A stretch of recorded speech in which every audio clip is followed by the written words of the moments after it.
La comunità religiosa ha un ruolo fondamentale nella vita di ogni figlia di Maria Ausiliatrice. La presenza della comunità in un quartiere, in una città, non passa di solito inosservata, anche perché abbiamo generalmente delle opere educative che offrono qualità, per cui a volte anche famiglie, o tantissime volte famiglie non cristiane, iscrivono i bambini nelle nostre attività, nella nostra scuola, perché sanno che l'educazione che viene data loro è un'educazione molto buona. La gente ci guarda con fiducia, ha fiducia in noi, per cui ecco, ci manda i figli e credono che noi possiamo prenderci cura bene di loro. Tutto questo ci rende certamente felici e noi ringraziamo il Signore per questo. Comunque sappiamo che abbiamo una grande responsabilità ed è una responsabilità che non è soltanto educativa. La nostra presenza è testimonianza gioiosa dell'amore di Dio e anche di povertà. E questo è quello che ci ricorda l'articolo 23 che ora leggiamo insieme. Ogni nostra comunità offra una testimonianza credibile di povertà e ne faccia una coraggiosa e frequente verifica. Tenendo presente l'insegnamento di Don Bosco e di Madre Mazzarello, adotteremo un tenore di vita sobrio e austero, nello stile salesiano di temperanza, gioia e semplicità. Procureremo che anche gli ambienti, specialmente quelli riservati alle suore, rispondano alle esigenze di una vera povertà. Ci faremo attenti alle condizioni del luogo in cui viviamo, sia rendendoci sensibili al richiamo della povertà, sia evitando di adeguarci a quello del benessere. Cercheremo di aiutare anche le giovani a liberarsi dalla schiavitù delle cose e a formarsi alla capacità di condividere e di donare. Testimonianza credibile di povertà. È un compito difficile quando ci vedono abitare in case molto grandi, quando vedono che fuori dalla casa abbiamo parcheggiato una o due macchine, che abbiamo personale che lavora con noi per la pulizia, per la cucina. E a volte le critiche più aspre nei nostri confronti nascono proprio perché la gente ci vede come persone ricche, con un tenore di vita abbastanza alto che loro non possono permettersi. E allora come fare perché la nostra comunità sia testimonianza credibile di povertà? L'articolo che abbiamo appena letto insieme ci dà degli spunti specifici, pratici. Ci dice di tenere un tenore di vita sobrio e austero nello stile salesiano di temperanza, gioia e semplicità. Certamente è importante curare il modo in cui noi presentiamo la nostra casa agli occhi dei giovani, agli occhi dei genitori, degli insegnanti, di chiunque entra nella nostra casa. L'arredamento dei nostri ambienti dovrebbe essere dignitoso, certamente, ma semplice, essenziale, non ricercato.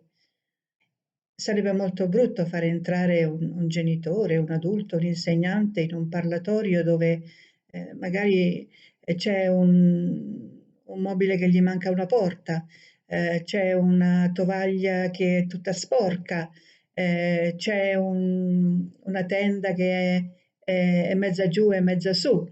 No, i nostri posti devono certamente essere molto dignitosi, anche se appunto non ricercati, essenziali.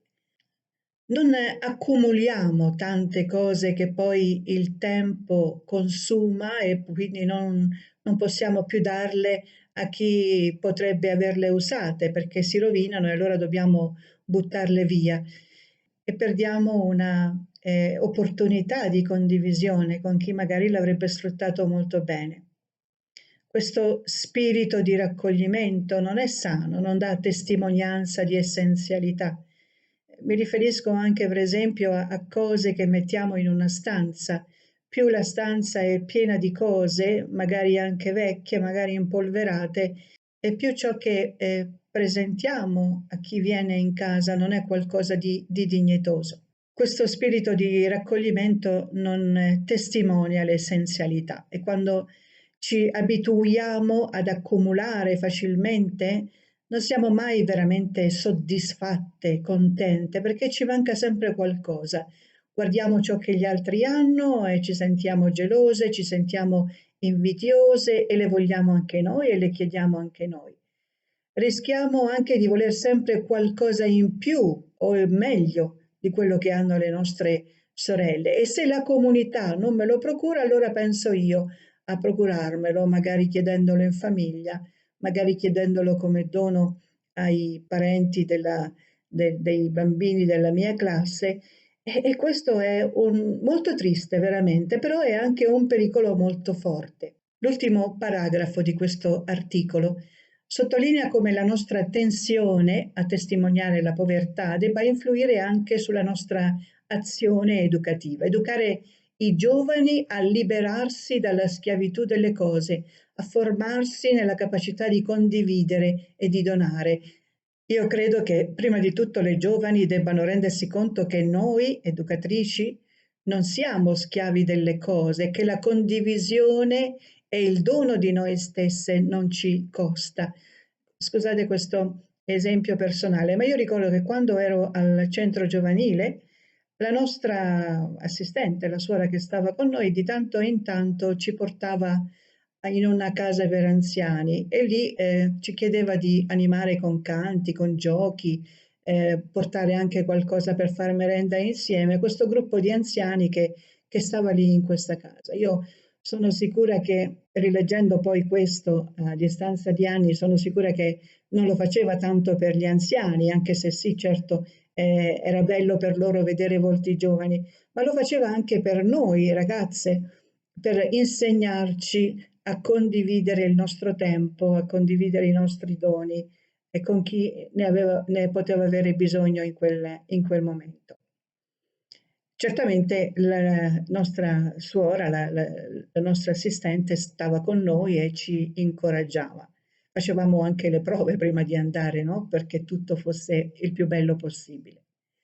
Ecco, la povertà evangelica non si riferisce tanto a cose da fare o meno, soldi da avere o meno, ma la vera povertà evangelica è un atteggiamento del cuore che è pieno di amore per il suo Signore, che lo cerca come unico vero bene. Il tempo, i doni che possediamo, le abilità che abbiamo acquisito sono il nostro dono alla comunità e il nostro dono alla missione che condividiamo non ad orari, non quando ci va, ma sempre è un atteggiamento continuo del cuore che ci fa essere persone che donano allegramente ciò che sono. Dolce Signora dell'alleanza, vieni Maria, vieni.